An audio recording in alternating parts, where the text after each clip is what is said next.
Welcome into the dog days of summer here with your guys' Yikes. Trust the Process Live. It is it's getting back to being hot out, and that means there is really not much to talk about. And unfortunately, what there is to talk about makes me want to die inside. But And as your host that's dying inside, I'm James Hyde, and here with my guys, Doc Lock, Josh Saffron. You have any locks for us lately? You been locking up? hell no. Hell no, I do not, man. I absolutely do not. NBA playoffs have been abysmal. Only thing I've been hitting on has been the New York Rangers, but once they're already down 2-0. So maybe hold off tonight. But fellas, I'm yearning for my mid-major college basketball. And Wow.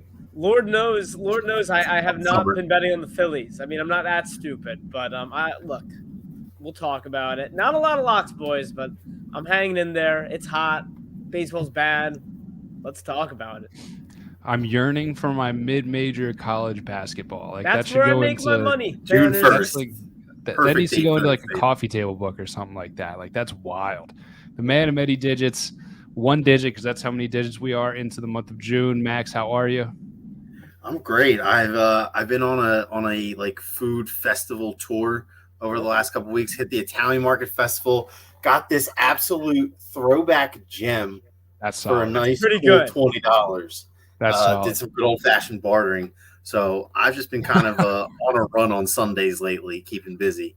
But yeah, it does seem like every time I watch the Phillies, they suck. So I feel more educated than ever. Wait, so what did you? How did you haggle? I need the story. What did you haggle for and with at the Italian market? Dude, it was just like at the very, or at least the very end from the way that I entered it, like just the whole other side from where I entered it, where Angelo's Pizzeria is. Mhm. There was just a couple stands. Like there were stands that I'd pass around, but I just noticed that one guy had like just two stands of like it was like mostly jerseys and other sports things. Like there was a bunch of just like Raider shirts. There was like just like all types of random like vintage sports stuff. And I'm going through it and I see a green thing. I'm like, no way, this is an Eagles shirt, right? And I see it, and I'm like, what size is it? I'm like, it's an extra large, whatever. Like this is a perfect, chill and watch football shirt in. And I asked the guy, I'm like, how much? He goes, usually 35 to 40. He's like, I'll give it to you for 25. I think I was like, if you do 20, you got a deal. And he's like, sure, it's lasted this long. That Just away. get rid of it. Dude, I That swear away. to God, I could I not believe it. saw you were at Liberty Point as well. Not to give anything away, but you, and this is actually I'm dropping this to you guys as well. You may or may not see us there later on in the summer doing a little bit of talking about little sports, maybe this, maybe that. So Okay. keep posted here. I wanted to break this to you guys as well. Not break it, but I wanted to This give is you guys a little breaking to inkling me. as well. I love How is this. it? I I'm in. haven't been down there yet. It was pretty sick, honestly. Admittedly, let's just say that I forgot to order food during my 6 hour stay there. Good day. Good frozen drinks, real good frozen drinks. Oh, that's my weakness, dude. Like a frozen Yeah. margarita or a They, that's my weakness. apparently, they were doing like a Memorial Day weekend special where Mhm. they were doing like cherry limeade daiquiri kind of deals. And they were going down easy on Sunday.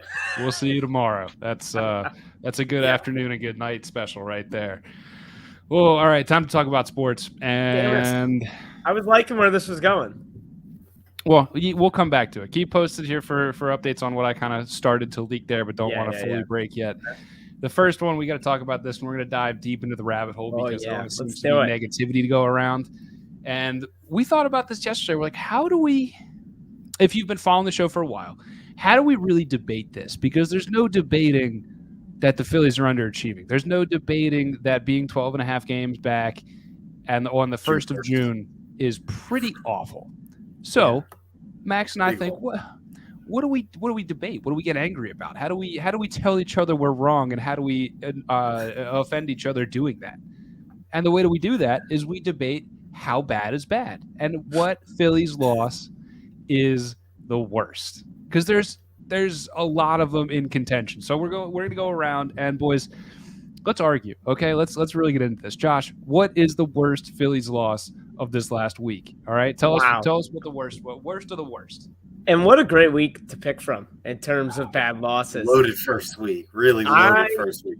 I will kick off the segment, and there is definitely recency bias, but I'm starting with last frickin' night, boys, and it was a hard choice. Like, I hate to say it, it was a tough choice because you could have gone with a couple more, but I'm ultimately going with last night. One, most of all, is probably because it's freshest in my mind, but second of all is because it comes off the tail of a bunch of other frustrating losses. Like, the frustrating losses before add up and make this one from last night even more frustrating. And for me, the major reason why is because I am reaching a point, and I think we're all reaching this point where we're kind of like, yeah, no shit. We all hate Girardi. We all want him to be fired. And I'm trying to look for reasons other than Joe Girardi to get angry. And there are a lot. But last night, it was like every decision Girardi made was wrong again. I mean, you had I get the logic, right? You take Castellanos out, you put in There's Roman no logic Quinn, and I understand why you make that move. Like, it makes sense in a vacuum, but you're taking out one of the better hitters in baseball, allegedly, big allegedly on that, and putting He's getting hot again. He's getting hot again, yes, but he's not one of the better hitters in baseball right now. He in a vacuum of the major leagues, he is a better hitter in baseball, and you replace him with quite literally one of the worst hitters in the entire MLB. And the hope is, Quinn, he uses his speed, he comes around to score, he never has to hit again. But of course, just isn't it so perfect that that's how it ends with Roman Quinn at bat in the deciding moment? And today we wake up and he's designated for assignment. And then that combined with the choice to pitch to Jock Peterson with Tommy La Stella on deck. Oh, and also another thing for that inning. And 2 outs. Two outs. That's the key. 2 outs. Yeah. And also putting Jeurys Familia in the game for the third straight day, just after you said it's a hard and fast rule that you don't pitch guys 3 days in a row the same day. The same day. Boys, that's like all in one inning. I didn't even talk about the 14 other innings and the shoe tying and like that is just one slice of the loss from last night that comes to Gabe Kapler, that comes on the back of another extra inning loss. And Mickey Moniak also looked like he doesn't know how to play baseball. All right. There's so much in there in like a 4 inning span. Come on, I'm giving Mickey Moniak a break. Come on. Yeah, why not Mick?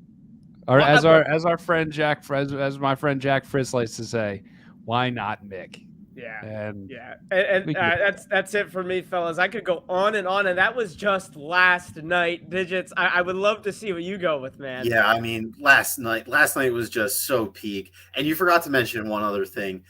Some poor people stayed at that ballpark for ready for it, Josh? 4 hours and 52 minutes.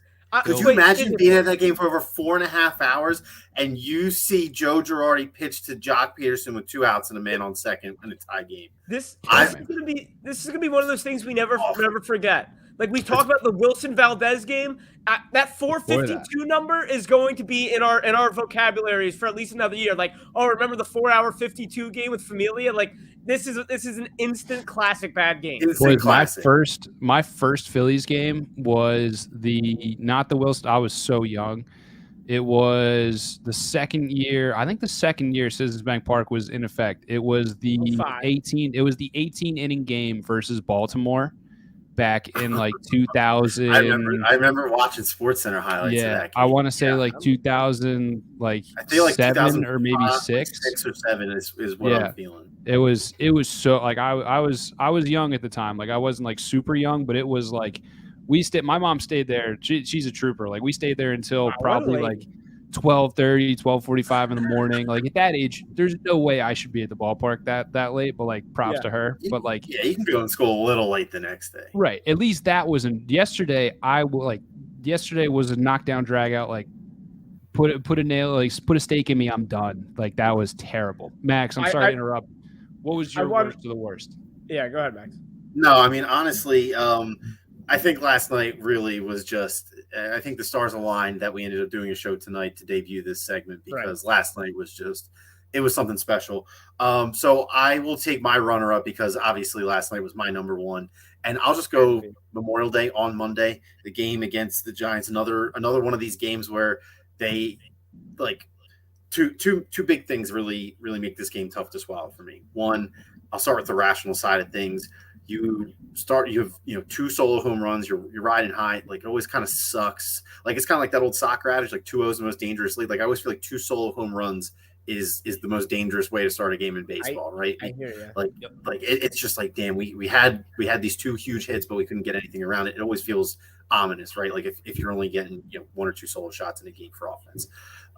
So then you have this huge clutch home run by Schwarber in the 9th to tie it up, and then immediately you give them the advantage back. And like it's so emotionally draining to do that, right, in a game, and it's tough to hold on because you use all your mental strength for that push back. And then once you get socked in the mouth again, and the Phillies they did tie it up a second time, and then they lost it again. So that sucked. And then the irrational side of things is that this is just always like a dumb part of my brain, right? Baseball's always been the most like holiday centric sport to me. I feel like Christmas and like in the NBA or Thanksgiving in football, right? But baseball is so many games. They go all out for 4th of July games, like they do the special jerseys. They go out for Mother's Day with the pink stuff. Like Memorial Day kind of has also done the 4th of July thing where it's kind of branded differently now. And I've always just felt like if you're the home team, you got to win that game. Like people are going to spend their federal holiday they have off from work watching baseball. You have to win that game. You have to win that game. Digits. And they lost it on Memorial Day. I immediately thought, like, once that game ended, I was like, wow, like this is really how people spent their glory like day off. Like that's the end of your weekend too. That's like it's brutal. It's so brutal. Like it's the same thing with if it's Mother's Day and 4th of July is the other big one. I don't think there's really nothing late in the season that's like a really big deal that I can remember. But those 3 I feel like are just like the NFL doesn't do Christmas branding on field. Like yes, all the Fox and CBS graphics have snowmen hanging from them, but the NFL isn't like throwing snowflakes on the helmets or something like that, which would be hilarious. So yeah, dumb part of my brain's always thought that, and yeah, it's if last night wasn't so brutal, like Monday would be such a clear, easy winner. I feel like. Well, so I mean, let's not forget about the Mets series while we're on that's where I'm going, boys. I knew Banners had some Mets stuff going. So I cannot believe I got my first choice here. I can't believe I got my first choice here. I can't believe either of you didn't say the game where Corey Knebel comes in the 9th inning and gives up a game-tying home run to Nick Plummer. Who? Who the fuck is Nick Plummer? Who the fuck is Nick Plummer? It's not even spelled like the profession. It's Plummer. P like Jake Phillies Plummer. Are playing against plumbers out here. Like it's his first MLB home run. Of course, comes against Corey Knebel and the Philadelphia Phillies. I think it might have been his first hit, honestly. Oh, kill me dead. Like this Nick fucking Plummer. Again, the Mets. I literally say this about like anything. Literally anything in life. Anybody but the Mets. Like, seriously, anybody but the Mets. I will die tomorrow if it means that the Mets also implode. Like, it's like if my death is tied to the ruining of the New York Metropolitans, I'll sign up. I'll co-sign that. Seconded. As long as it's not the Mets. I didn't even care about the Braves. As long as it's not the Mets. And, of course, Nick Plummer comes and ties the game with an absolute shot on the first pitch. It was the first pitch, and it just deposited in right field. And then they go and win the game. Here's the common denominator in all 3 of those games that we just mentioned that I think makes these like all like equally good candidates. It's that they did punch back at one point, right? Because I think, one of us could have easily come up here and been like, did you guys watch that game on Saturday? Because I did yard work all day Saturday, sitting around waiting to watch Phil's Mets on national TV. And the 3rd or 4th inning rolls around, and I'm like, well, I'm turning this off. This is what I look forward to all day. 2-8, 8-2. And I think the thing about Sunday, Monday, and last night that is even more frustrating about it is you did have a hit. You did have that one offensive moment where you kind of, you raise your eyebrows. Castellanos in both of those games hit home runs. Last night it was a Bomer weird hit off the base. But you know what I mean? It's a lot different when it's a Saturday game where you lose 8-2 and you're like another lifeless Phils game. It's even worse when they get that hit or that home run to go ahead and you don't even get that excited. We have reached a point on June 1st where it's right in the middle between It's not early anymore, but at the same time, we shouldn't be as beat down as we already are, is what I'm trying to say. We're on June 1st. I shouldn't be sulking even after Castellanos hits that home run. I should be getting excited. I should be getting excited that this team is coming back. And instead, it's, oh boy, this won't last. And sure enough, it has not lasted. What a frustrating freaking season, boys. I mean, nothing much more to say here. So let me ask you a question then, and this is just perfectly transitions to our next point about disappointment. Which I think I'm going to ask the question, but I think it ultimately leads me back to disappointment. Have there been any bright spots that we can hang our hats on as a Philly fan? Anybody at all? Josh? Straight up, no. Like straight up. All right. I thought I was going to be the only one saying no. Max, what do you think? I mean, I feel like Castellanos has played pretty well. Like at least he's I don't know. He's the one I see like consistent, like kind of feels like throughout the season, and it also feels like we're in extra dark days right now with Bryce's injury being funky and Segura apparently out for like 3+ months. So like it's not many bright spots in the dark tunnel that is this Philly season. But I don't know. Maybe it's just like I always will fully admit I do not watch every inning of every Phillies game. I tune in mostly sporadically throughout most games. Sometimes I'll catch a full game, but from what I've seen, Castellanos seems to be the only one that like plays with heart. Like as corny as that sounds to say. Nobody on the team besides Bryce and Gene Segura is hitting over 270. That's bad. Not a one. Not one player. One bright spot ish would be Sir Anthony Dominguez. Actually, Sir Anthony Dominguez would be the bright spot. But I can't make him. I can't sit here and like make a case because the idea of him is a bright spot because he could have came in last night in the 10th inning and didn't. I'm just getting the sense, and I think people are finally catching on Twitter and just like surrounding discourse that he isn't getting treated properly by Girardi. Like he's being used as if he's like a Ramon Rosso type from a couple of years ago, where it's like, let's try this. Let's try this. Thank you. Like, let's throw this little guy in and see how he can do. He needs to be used as a straight up stopper. He's got to be your 8th inning man. Hell, I'd be fine to use him as your 9th inning man if we get to that situation. But Aaron Nola could be a bright spot, but it's not a bright spot if you're not winning. So I'm not going to. Which is inevitably what will happen tonight. I don't even need to look at the score. I'm sure. They're facing Rodon too. Like this is pretty much like guaranteed. I did do some research for this segment though, fellas, if I may throw it out. Yeah, absolutely. Mickey Moniak is the guy who I want with all of my heart to be the lone bright spot. If this team is 10 games under 500 at the All-Star break, I want to hang my hat on Mick, like you said, banners, and you shouted out Fritzy. I got to be real, though, fellas, and I'm not giving up. I'm not waving a white flag. It's eye test. The guy looks like he just cannot hit Major League hitting. Like, he looks ridiculously uncomfortable with every swing. He's not seeing the ball well. And I was like, man, this isn't the same guy watching spring training. So I went back to the spring training game logs today, and I found every pitcher he got a hit off of this spring. I will read you these names. We have Jordan Romano, Ronzi Contreras, Matt Manning, and Julian Merriweather. Have you heard of any of those guys? Romano is probably the best closer in the American League. Julian Merriweather is the 8th inning guy for the same team, the Blue Jays. And then Matt Manning is a number 4 starter. They're okay. They're okay. Romano is a very good closer, man. He did get a hit off. That was just a hit. That was his first hit. He got a hit off of Talion. And then he got a home run off of Casey Mize, which is respectable. But then after there, it's Jose Cisnero, J.P. Sears, Lucas Lutke, Zach Thompson, Jared Eichhoff, and a home run against Luis Patino. You did not just say Jared Eichhoff. I just said Jared Eichhoff. Okay. Those were all of Mickey Moniak's hits during spring training. And there are a couple names in there, like banners shouted out. And that's just a credit to our guy Jimmy H here, just knowing his baseball better than I do right now. But man, oh man, those names are pretty weak. And I'm not giving up hope on Mickey Moniak. I just think expectations need to be tempered. I mean, this is a guy who, let's face it, he's not succeeded in the major leagues yet. He had a great spring, but look at those pitchers he faced in spring. He's not going up against some of these other guys here. It's just he looks bad, man. And it's been what, 6 at bats, but I think it was telling that Girardi. He's coming back from injury. I'm not gonna chastise him yet.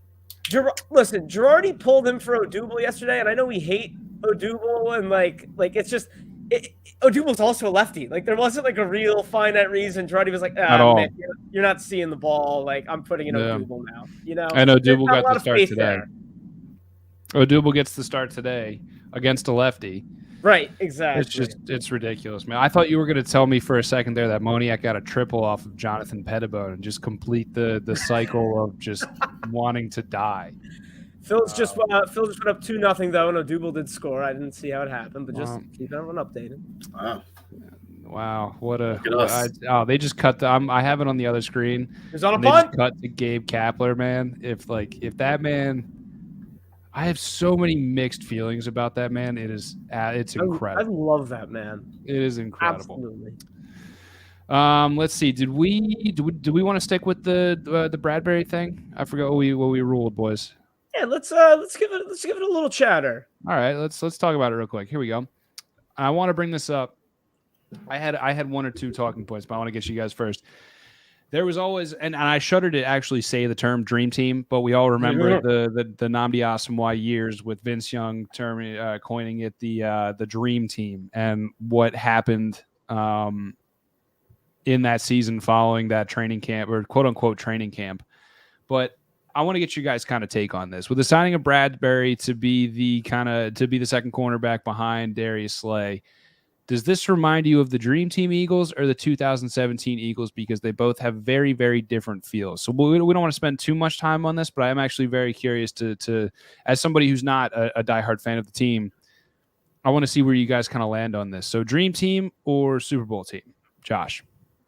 It's tough. I went back and forth on this one. And what actually made me think of this was the Jesse Bates chatter. Because I said to myself, if the Eagles get Jesse Bates, they will be too good and they will have to be bad. You know what I mean? Like there's just no way that team constructed so well could actually be good. So we're still teetering on that dream team level. And I actually will side a bit closer to 2017 Eagles than the dream team. No, my expectations are not Super Bowl, but let's remember the expectations the year they won the Super Bowl were not Super Bowl either. So I think the vibes of this team are really good, and it sounds so silly every time I say that, but I do think it is important because I think you got a good mix of young and old guys right now, and there are elements of the team that are kind of what's the word, like grounded. I think with the dream team, you had a bunch of guys who were a bit more egotistical, and you have that legendary story of Nnamdi Asomugha eating lunch in his car during training camp or something like that.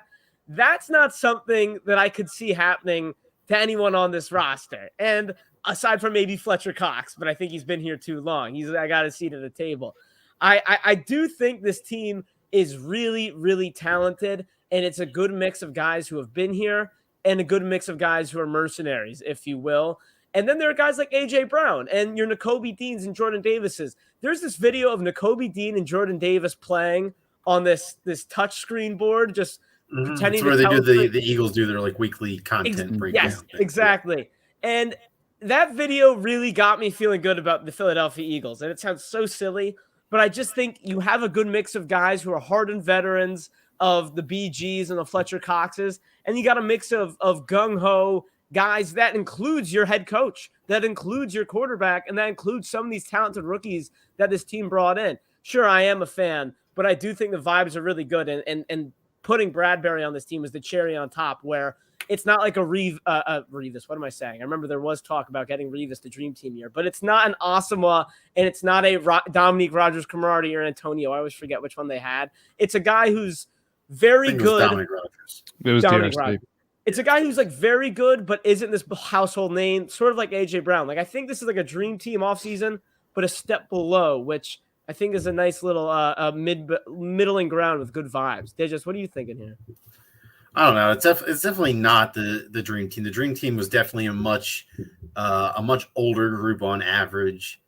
Yeah, it's just like the coaching staff at the dream team was like, I think that's really the big separator for me. Yeah. Disconnect. I'll be honest. I was definitely going to say neither, but Josh, you put it really succinctly. Like the expectations aren't Super Bowl for this team, but going into 2017, nobody expected a Super Bowl that year either. And I can't really disagree. Like there were the positive vibe stories coming out that offseason, with everybody going to work out and hunt in Mount Rushmore country and all the stuff that the offensive members specifically, kind of reading about. And obviously they had a very tight defensive group with Jenkins and Cox and Graham, like a lot of veterans on that side, like for the 2017 Eagles, of course. So it's not dream team. This team definitely doesn't have an ego. Like I agree with that. That doesn't really feel like this team has an ego. But at the same time, like I don't know. You kind of talked me into the 2017 vibe. Honestly, you really did. And to further that point, I think maybe the biggest crux of the whole thing will be the same thing as it was in 2017. It's will your quarterback take that monumental step this year? And look, Wentz's step, none of us really, I guess that's not true. We were expecting that at that time, but Hurts, we're not expecting that much of a step, but we're going to have to see a step. And I think that's going to tip this team, whether it's Dream Team or 2017. You all know what I expect, and that's probably why I'm leading one way. So I have to say, if you're going to gun ahead one of these two choices, I have to say more 17. Oh, wow. Season. That's not what I expected, Banners. Well, it's because when you're looking at both the teams this offseason, so, let me take it from the other side. The Dream Team season was you have the coaches and you have the infrastructure, but all you did was go out and sign names. You didn't sign people for fit. You signed the biggest names possible for splash value. You know what I mean? There was no reason for you to go get Vince Young. There was absolutely zero reason to get Vince Young. But you did it because he's Vince Young. Nnamdi Asomugha, all of those are, everything you heard about him, he was a system guy, as well as Byron Maxwell. Byron Maxwell was literally the definition of a system cornerback in that cover 3 that they ran out in the Legion of Doom. If you're not running a cover 3, he's probably going to suck, and he did. So that's kind of the difference to me when I look at this. But also, that Dream Team, they didn't have a real training camp. Remember, it was cut way short. Oh, so wow. They were all kind of like, sure, you can go into having 2 weeks and say, yeah, this is a really good team on paper, but what do you really do in 2 weeks? You have very little time to install anything, and you're just supposed to hit the ground running when a lot of these guys are on one-year deals. So that to me is a huge denominator. What I have to say is like another difference to me, though, is when you look back at that Dream Team, you had the coaching and the infrastructure, but the names didn't really fit the scheme, and then you had very little time to try and assimilate them. This year, it feels like the players fit the need, but I'm not sure about the coaching and the infrastructure because, like Sirianni, are we really sure we know what Sirianni's offense looks like or what he wants it to look like? Like Gannon. We know what Gannon was taught under, but the guy who taught Gannon just produced the 27th worst defense in the NFL with handpicked guys and lost his job after 8 years.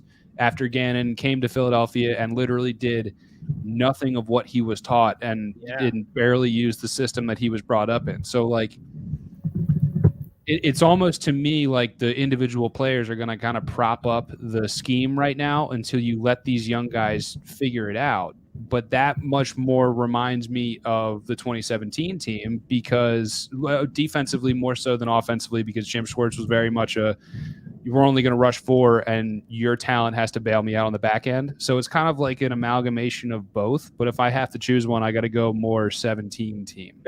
And Banners, I think you brought up something that maybe it's just me or I think it's for everyone, but in the offseason, I completely forget about Jonathan Gannon. Like, I don't know. Like, to me, it's Nick Sirianni's the head coach, and these are the players on my team. And I kind of forget that, well, there's a defensive coordinator and a quarterback's coach until training camp really starts. So you just brought up Jonathan Gannon, and I kind of paused there, and I'm like, shit, man. Like, I really did not like what I saw last year from JG. And I think it's just a great thing to mention in terms of if this team goes one way or another. If they come out and they run that 3-4 that people have been, people like us who aren't actually a part of the team I've seen some graphs of what the Eagles defense will look like and some potential schemes and how guys can be used. And I'm getting excited, but then you mentioned the name Jonathan Gannon, and I'm like, shit, I'm going to have to see it. Gannon never learned anything about a 3-4. Yeah. And that's my sticking point. Like he wasn't in Minnesota when Minnesota brought in Dom Capers to be an assistant because Dom Capers ran 3-4 for 80 freaking years. Gannon had already left. So like he only knows Mike Zimmer's A and B gap 4-3, which did not go well. Not to say that he can't pick it up. It's just like he ran a 4-3, but he didn't run the 4-3 that he was taught. So now is he going to really transition to a 3-4 out of nowhere and just try and teach himself? It's interesting. But yeah, I got to lean more 2017 team. I think a lot of people forget that the dream team really didn't have an offseason to put it all together. I think that's something that's kind of lost in history because, I mean, who really wants to think about that? You know what I mean? Like, why would we? It's just more fun to meme. You call yourself a dream team and you go 4-12. Doesn't give a shit what, no one gives a shit what the circumstances were. Yeah. Vince Young, actually, coming from Vince Young, is Vince Young one of the biggest busts in NFL history? Nah, he made a Madden cover. What is that? So did Peyton Hillis. So Peyton Hillis wasn't a bust. You got to any running back who has 1 year of that high of production, and he was an undrafted free agent. He's not a bust. That's crazy. Nah, I think there's so Vince many. Young wasn't a bust. There's so many bigger busts that Vince Young gets a pass. Did he have an underwhelming career? Sure, but to say very underwhelming career. That's fair. All right, that's definitely unfair. All right, but I don't think we can use the Madden cover as like a benchmark. Hey, I'm just saying, if you have a good enough individual season where you end up on the Madden cover, then it's not nothing. It's not nothing. All right, well, we'll let that one. Banners, you want the real metrics on this? Less players on Madden covers than in the Hall of Fame by a long shot. That is, dude. What? That's cool. Also, speaking of Madden covers. I will never, ever say good job to Electronic Arts Corporation, but it is good job, EA, you stupid idiots, for putting John Madden on the cover this year. Yeah, well, I mean, it's a good idea for putting John Madden on the cover. But you have to. If you don't, you blow it forever. Yeah, the execution was awful, though. Did you guys see it? It looks like it looks like John Candy as the Kool-Aid Man. Like it doesn't look like John Madden. It looks like John Candy busting through a wall. The first time he was on Madden, I think, or the 2000 edition. Real quick, yeah, but it looks like he's the Kool-Aid Man. It looks like he's in the exact same pose, like busting through a wall, going, "Oh yeah!" They didn't even modernize it. They literally just easiest cover design we've ever done, just cut and paste right in. Right from 95. Right from 95, whatever year. When's the last time you guys got and played a Madden? A couple of years ago, the COVID year. Yeah, COVID year. Anders, what about you? I think it was the year. It sucked. Before, I think it was the year before Lamar. So okay. So like 2018 or something. I think I was like real bored after college. Yep. I just wanted to say when I had COVID a little while ago, Madden was on sale for like $20 the new one, and I was like, I got COVID. I'm doing nothing. I got it, and I literally deleted it after one day. Yeah. I spent money on it, and I played it, and it was that bad. Yeah. I deleted it. You know what it was? I was working a 9-to-5 right out of college, and I was super bored after work, and I bought the previous year's Madden. It was 17 going into 18, so whatever that was, the year before that. It's like exactly the life that I'm living now, man. My God, that was so bad. Last question of the main event here, boys, and this one we can go through really quick. So I think this is actually pretty unanimous here. I think that, you know what? I think the 1 and 4 spots are going to be unanimous. I want to know what you say for 2 and 3. I'll go mine real quick. Sirianni's the clear and far away number 1. I'm going to go. Well, we don't even have a 4 spot right now. Well, that's the thing. I'm going to go Nick Sirianni, clear and far away number 1. I'm going to go Doc number 2, Joe number 3, and Flyers number 4. And there's kind of an asterisk on number 4 that is just at I'm not even mad anymore. I'm just trying to take the you catch more flies with honey than vinegar approach and just begging Comcast Spectacor to sell the team because this is atrocious. So I would go Sirianni, Doc, Girardi, Comcast Spectacor, whatever that is, and there's a huge gap between 1 and 2, and I cannot believe that I have this opinion. But Max, what's your list? It's Sirianni 1 by a large margin, and then I got the Flyers vacancy at 2, followed by Girardi and Doc tied at 4 with no third. Whoa, yes. Josh. Man, I'm part of the reason I added this is because, like, let's all take a moment to step back and say everyone in the world can unanimously agree that Nick Sirianni is the number one coach in Philadelphia. I got up here on a soapbox. I know. I got up here on a soapbox the week before the Lions game and was so confident saying this is the worst coach I've ever seen in any sport in the city. And wow, here we are less than a calendar year later, and he's unanimously the number one coach while two guys already have professional rings who are coaching the city. So how about that? Number two is do you guys Barry remember Trotz. what episode it was that I ranked Sirianni 1 and told you that Doc was not a viable NBA coach? Because I need to go back to that. That's maybe up there in your some of your finest work. You called that before anyone too. It was like before the signs really got bad. It was like the first sign things were getting bad. That was like early just as the season was starting for basketball. I would call that around Thanksgiving if I had to guess. Probably sometime in November. I want to go back and check tape because that's like I'm proud of that moment. Like it was. You deserve that. You deserve that one. So I got Sirianni 1. I got Barry Trotz as number 2. Oh, nice, Josh. Good for you. I got Glenn Rivers at number 3, and then a long way below Glenn Rivers is Joe Girardi. I'll go as far as separating Glenn Rivers at 3, and then putting Girardi even farther. We didn't think it could get worse. I think, Max, like, do you really mean them tied for 4th? Because I really do think Glenn is. It's kind of the same thing, though, man. Like. No, I know, but I mean, like, here's the bottom line. I'll say this, Josh. If Glenn Rivers coached 162 games a year, look, man, you double the NBA season. Glenn got to the playoffs, and at least he's an asshole in interviews. Joe Girardi's just like, well, you know, man, we had to bring the pitch. Yeah, I guess that's true. Yeah, but like, all right. So take away personality. Wait, so actually, hold on. No, I would like to rescind my rankings. I would like to put Glenn Rivers comfortably number 1 because, oh no, the Utah Jazz, please don't maybe offer Quinn Snyder and some kind of funky trade package for him. That would be so bad. Send over Clarkson too while you're at it. Yeah, we'll take. Yeah, I heard Jordan. Clarkson I heard Glenn Rivers says no. I don't even need Quinn Snyder. Keep them both.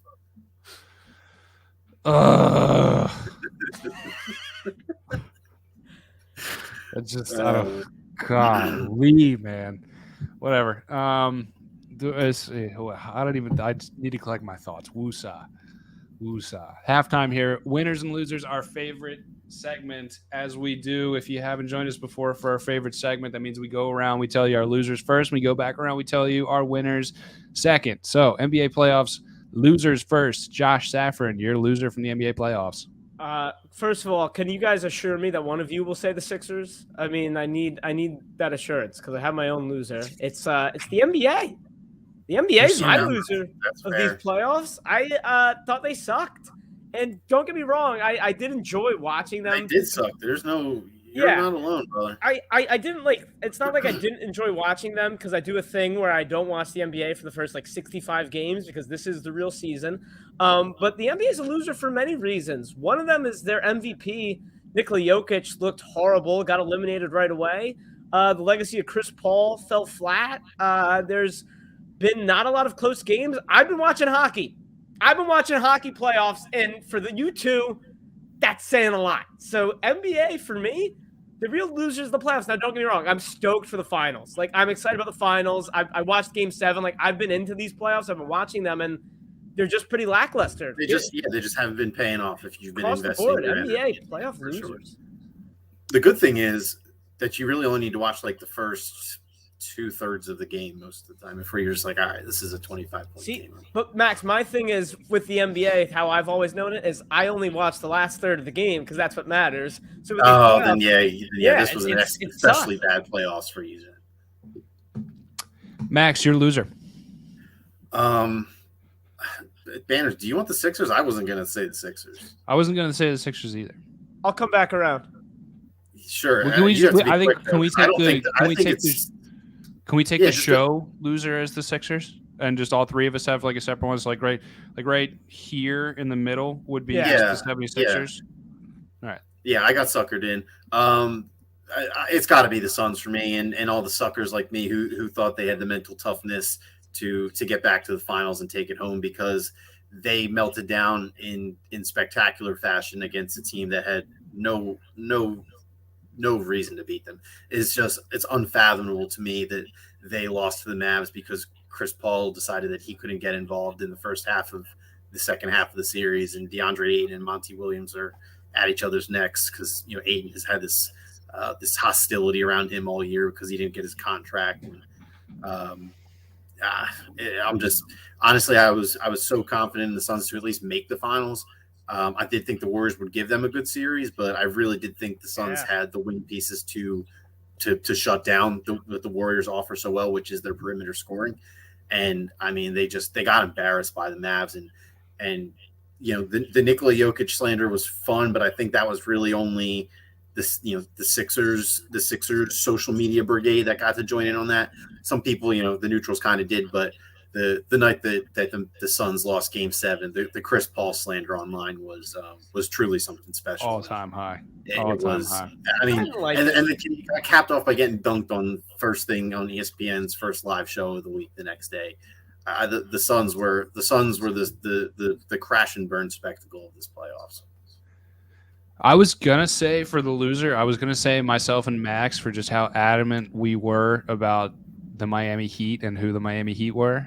Honorable mention me for sure. I got a lot. We were pretty adamant about that, but my loser has to be the Utah Jazz because just for how long they've been just like everybody in the world has been like, yo, this probably not gonna work, guys. Like that season 2 years ago when they were the number 1 seed, nobody believed in you. Like boys, like you should probably quit trying. You don't got to keep doing this. And they were like, no, like it's gonna work. Donovan Mitchell and Rudy Gobert, like we got this. Like Quinn Snyder, like we're fine. Defense. And it didn't work, and it's not gonna work. And now everybody is. Rudy Gobert is taking the asinine stance of him or me, and it's gonna be him, dog. Like it's gonna be him by a mile. So I'm preparing to see Rudy Gobert in Dallas next year, which I'm actually really excited about Dallas. The words excited and Rudy Gobert are never before used in the same sentence. I know. The guy who rubs microphones. The guy who rubs microphones and rubs NBA audience the wrong way.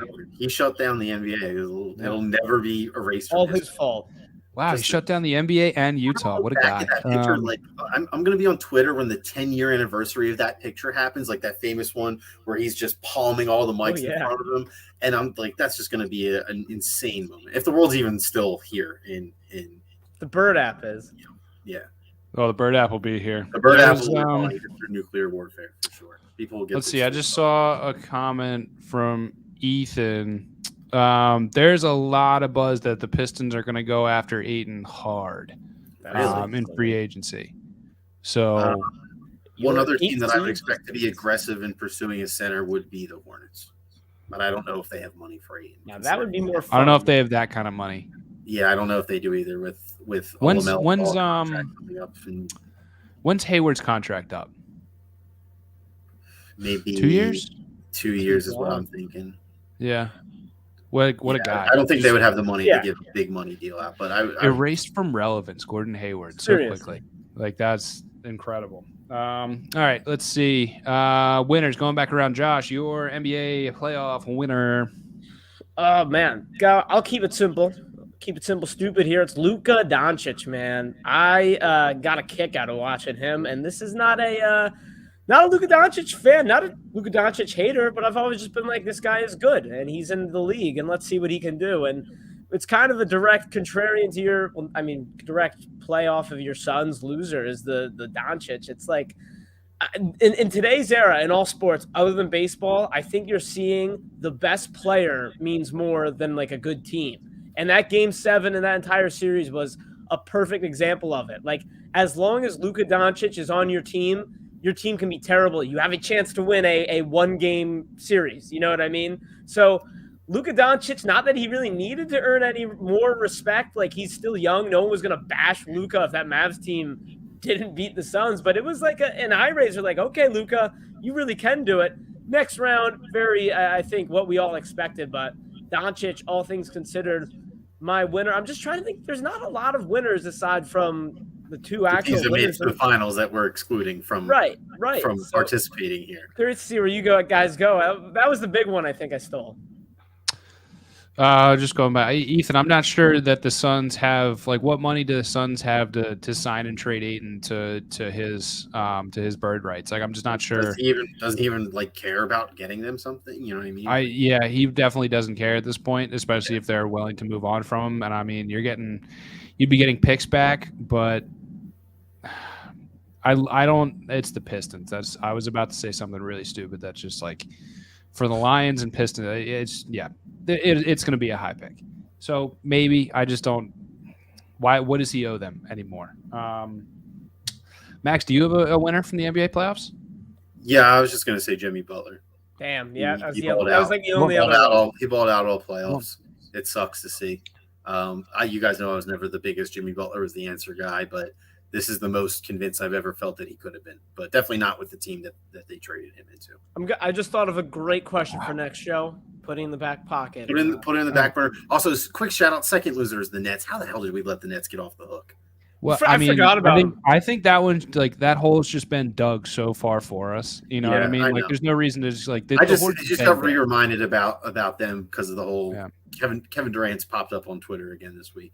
Not that he's not on Twitter, but he caused a bigger wave than usual with his Draymond back and forth the other day. I feel so vindicated lately for my takes on like Doc and Joe and Jimmy Butler. Like I'm just but that's the I don't get anything for being right. Yeah, so it's right. It's just maddening because they're the ones that are here are awful, and the ones that aren't whatever.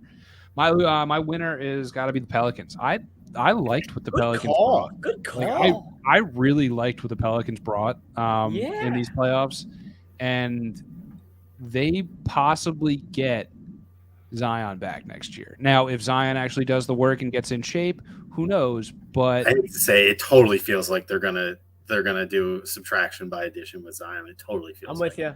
Yeah, no, Zion's a loser, man. He's checked out. He's already had it. If I were the Pelicans, I wouldn't want him back. I'd be like, he is good, but it's just I don't know. On the team.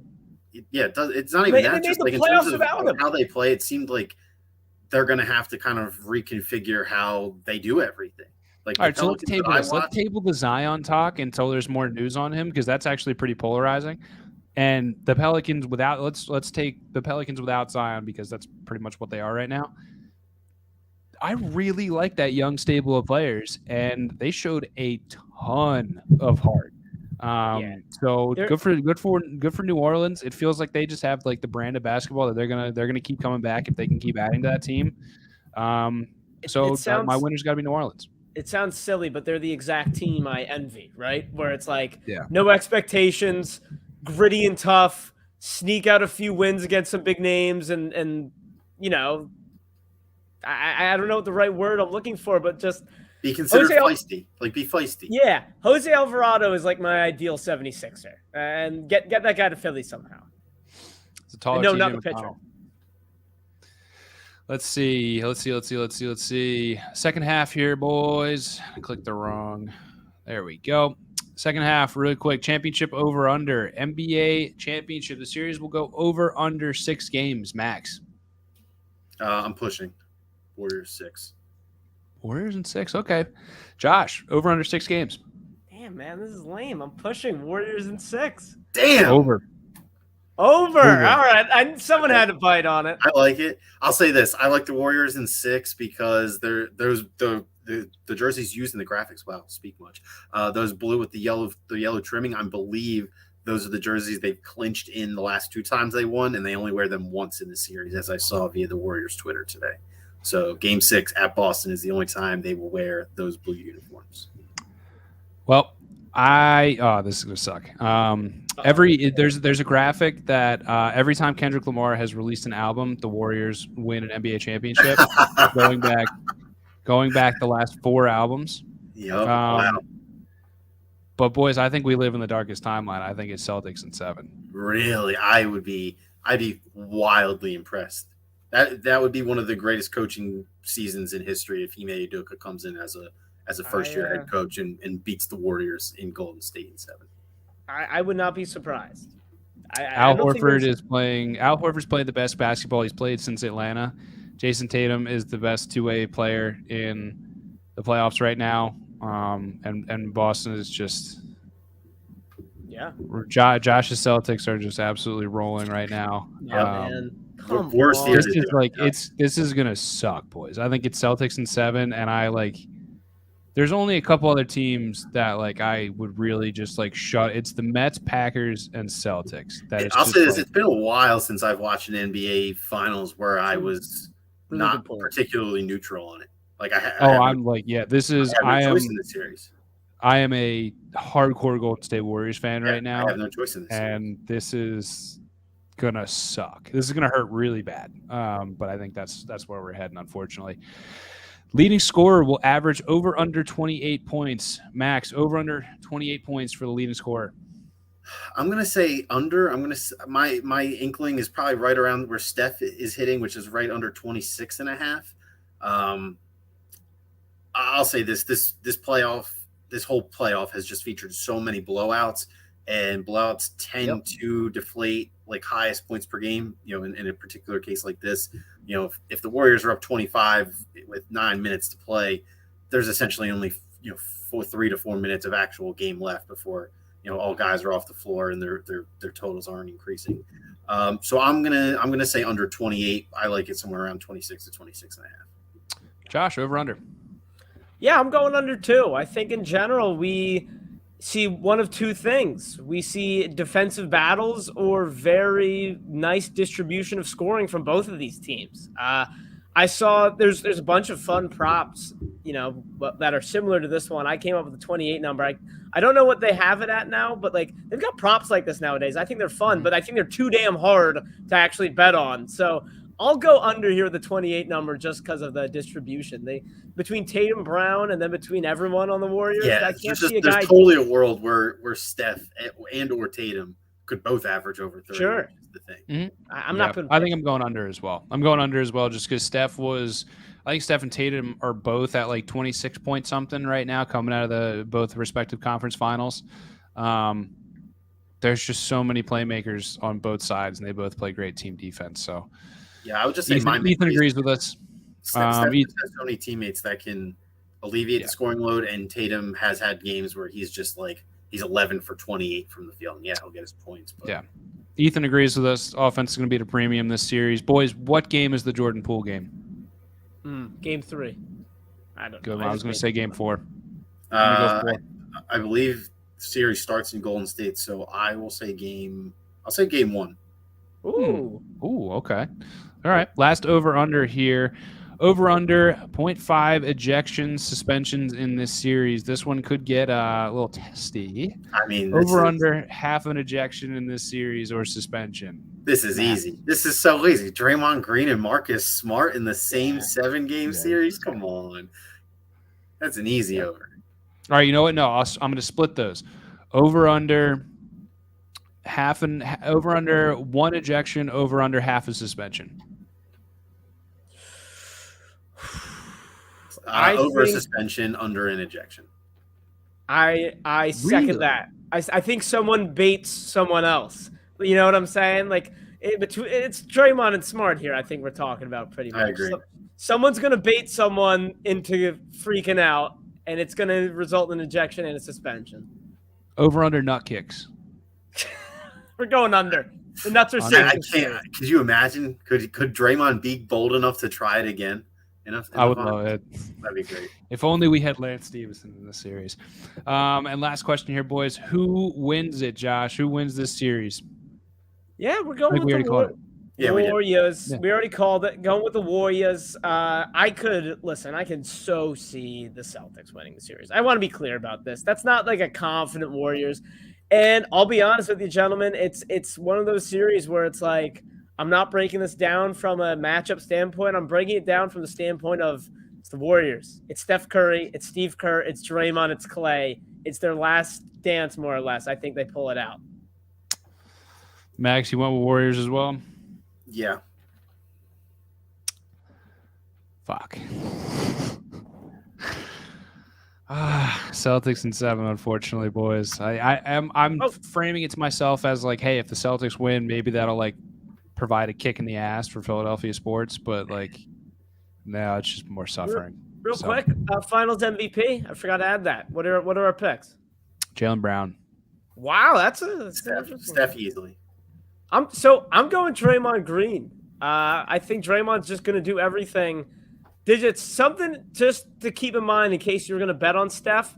Since 2005, only one player under 6'6" has won Finals MVP. That was Tony Parker. That's just something to think about. I did some research. Such a weird stat.